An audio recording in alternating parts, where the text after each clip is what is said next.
Back in 1965, Pakistani President Ayub Khan sent a top-secret order to his army chief General Muhammad Musa.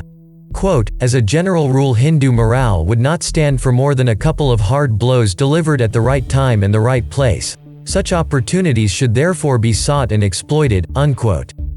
That was Ayub Khan's miscalculation, which caused great loss to Pakistan in 1965 war with India. On the 9th of April 1965, the 51 Infantry Brigade of Pakistan Army crossed the international border into the Rann of Kuch, and captured Sardar Post near Khanjarkot.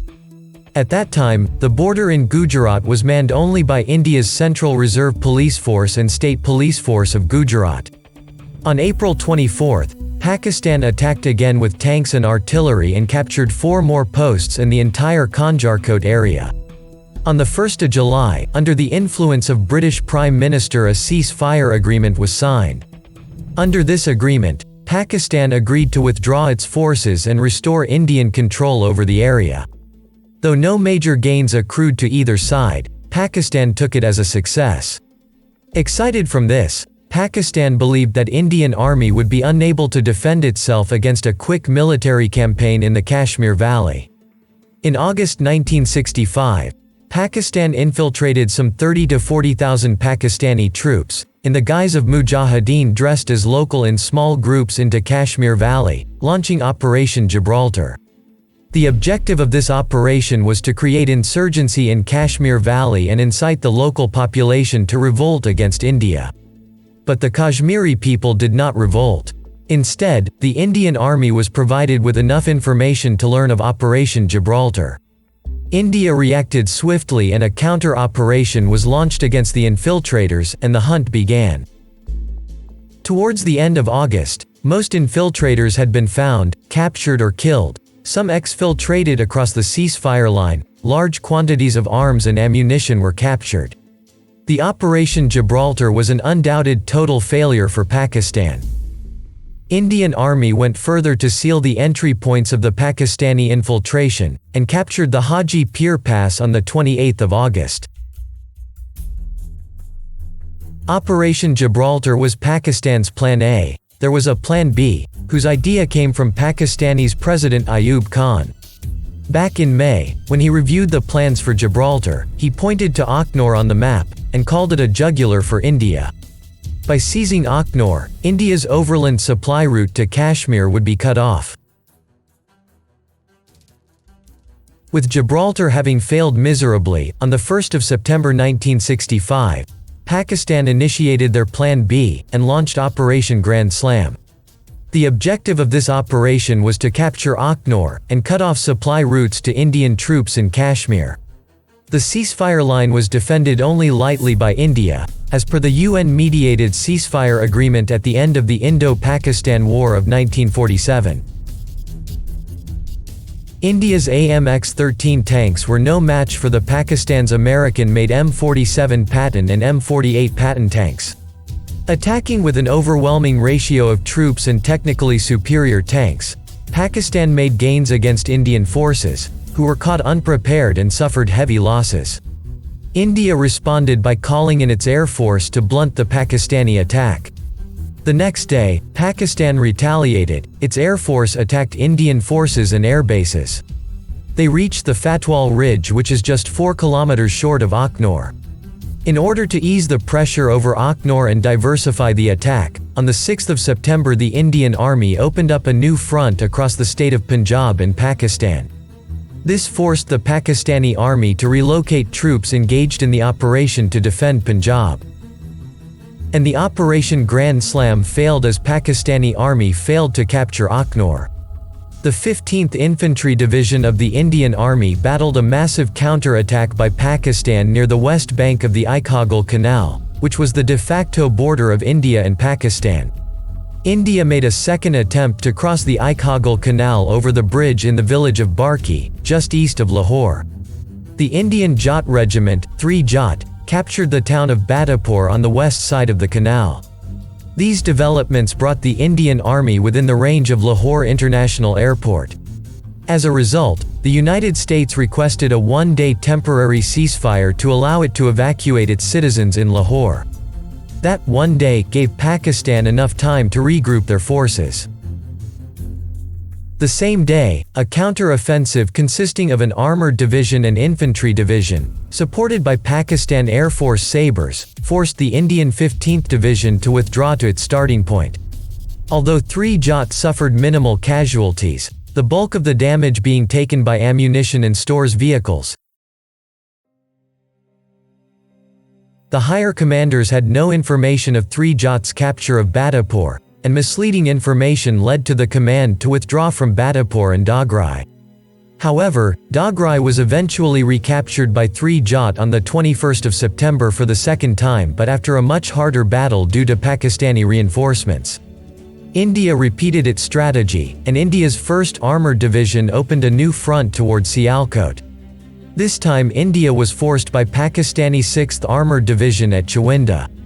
India was forced to withdraw after suffering heavy losses of some 30 to 100 tanks. This success gave Pakistan confidence.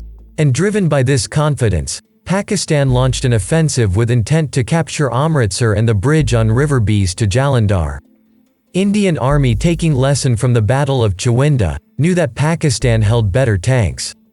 Pakistan had 176 Patton tanks and 44 M24 Chafe tanks, while Indian Army had 45 Centurion tanks, 45 M4 Sherman tanks, and 45 AMX-13. India was behind in numbers as well as in technology. So Indian Army changed its strategy, and breached the nearby Nulla and distributary canals to flood the area, to the south and southwest of the sector. In the morning of the 11th of September 1965, the Indian tanks surrounded Pakistani tanks from all sides, while adopting a horseshoe defense, bogging down the attackers in flooded fields, surrounding them from all sides. The swampy ground slowed down the advance of the Pakistani tanks, and many of them could not move because of the muddy slush. The battle is known as Battle of Assal Uttar, meaning real answer or fitting response. This was the largest tank battles in history since the Battle of Kursk in Second World War. Approximately 99 Pakistani tanks were destroyed or abandoned, with only 32 Indian tanks destroyed or damaged. This battle was a decisive victory for India. There was also a battle in Rajasthan sector. The Ding Dong battle continued till the end of the war. On the 20th of September, the United Nations Security Council unanimously passed a resolution, which noted that its previous 2 resolutions went unheeded and now demanded an unconditional ceasefire from both nations within 48 hours. By this time, Pakistan was running out of ammunition, as the Pakistani army had used close to 80% of its ammunition, and USA had imposed embargo on ammunition supply to both nations. Pakistani leaders correctly measured that this one factor would eventually lead to India's victory. Therefore, they quickly accepted the ceasefire in Tashkent, while India bowed to growing international diplomatic pressure and accepted the ceasefire. The ceasefire remained in effect until the start of the Indo-Pakistani War of 1971. The Pakistani army had both a numerical advantage in tanks, as well as better equipment overall. Pakistan had Patton M47, M48, M4 Sherman tanks, some M24 Chaffee light tanks and M36 Jackson tank destroyers, while India had older M4 Shermans, British-made Centurion tank M7, and AMX-13, PT-76 and M3 Stuart light tanks. In air, the Indian Air Force was flying large numbers of Hawker Hunters, Indian-manufactured Folland Gnats, de Havilland Vampires, EE Canberra bombers and a squadron of MiG-21s. The Pakistani Air Force had 102 F-86F Sabers and 12 F-104 Starfighters, along with 24 B-57 Canberra bombers. Turkey, Iran and Saudi Arabia provided military and financial support to Pakistan during the war.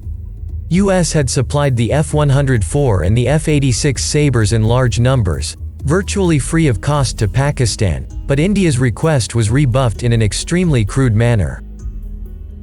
India fought the war without any external help. Despite of having more superior tanks and aircrafts, Pakistan failed in achieving its objective. Pakistan miscalculated India's potential, which led Pakistan to failure. If India wouldn't had agreed for the ceasefire, Pakistan would have suffered even more. But Chief of Indian Army misinformed Indian Prime Minister that India had exhausted around 80% of the ammunition, whereas actual figure were just 14 to 20%. And this incorrect input influenced India's decision to accept ceasefire. Also, India was under diplomatic pressure. At that time, India didn't have any strong international allies. India held 1920 square kilometers of Pakistani territory, while Pakistan only held 550 square kilometers of Indian land. But India returned it all at the Tashkent Declaration in January 1966. In 1968, 3 years after the war, the committee to decide the border settlement in an undemarcated Rann of Kuch gave their verdict, while awarding Pakistan 350 square miles or 910 square kilometers of the Rann of Kuch, as against Pakistan's original claim of 3,500 square miles or 9,100 square kilometers.